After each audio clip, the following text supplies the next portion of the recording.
you're never going to go about it the way you should be going about it if you're doing far less going and making everything more about it as if you are only going through it. They say that if you're not changing it, then you're choosing it. That you do better if you knew better. That you can't count on anyone but yourself when it comes down to who's really going to be there for you. So when are you going to do it?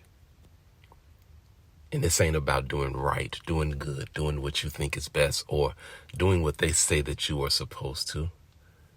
This is just about doing it, doing something, whatever it is, to avoid doing nothing and expecting a dream to come true. Because what if it's you that decides the time that you think and say God is taking to make things right? Your being created and present is proof that you are already in alignment. Consider this. You might already have the power and position to create the shift and difference in your life. It may very well be that you are well on your way and closer than you think to being the result of the faith and failure to give up that you continuing to try is about to prove. You've been trying to hold on to things and people for the wrong reasons. Those people and things are remnants of a repeating cycle of regret and remorse.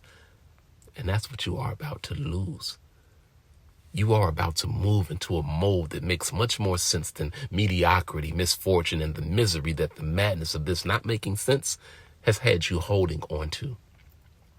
But make it make sense. You've been doing this same thing over and over and over and over with the same results, nothing better and no benefit. What are you holding on to? Not letting go ain't letting you know that there might be something else you should be trying to focus on, consider, or apply your energy to, or at least something to be tried because you have every reason to believe that it is going to work. Or you could stay right there doing the same thing, ending up in that same place, having these same feelings and frustrations. Let me help you out a little bit.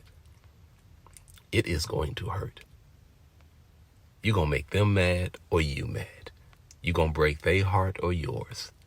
You're going to let them down or you down. You're going to talk about it or you're going to go towards it. You're going to ask for forgiveness or for permission, and you're going to piss somebody off either way. But I'd rather them be pissed off because I proved them wrong and that it was possible than it to be me as the reason that my thing didn't come to pass, pretty much because I was playing.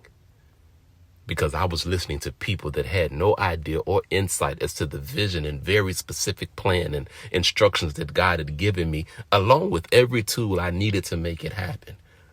But I only saw what was impossible, what was in the way, what was an interruption, what was instead of what was in my face, until I finally did it. But that's when they gonna act and announce according that they always knew, always saw, always hoped, and always expected you to. You gonna know better, but that ain't gonna do you no good. So you gonna just keep on right ahead, just like it was expected you to do. But now the one that expects it is you. Your audacity and your action are going to be the answer and antidote, how you acquire, what you accept, and what you ultimately accomplish if you choose. You're going to mess around and find out that this whole time, you were the reason that you did or didn't, due to your own limits, that it was not and never because of anything or anyone other than that you had what you needed all along, that it was just a matter of you recognizing, respecting, and receiving that, and refusing to see it any other way. And what if you do?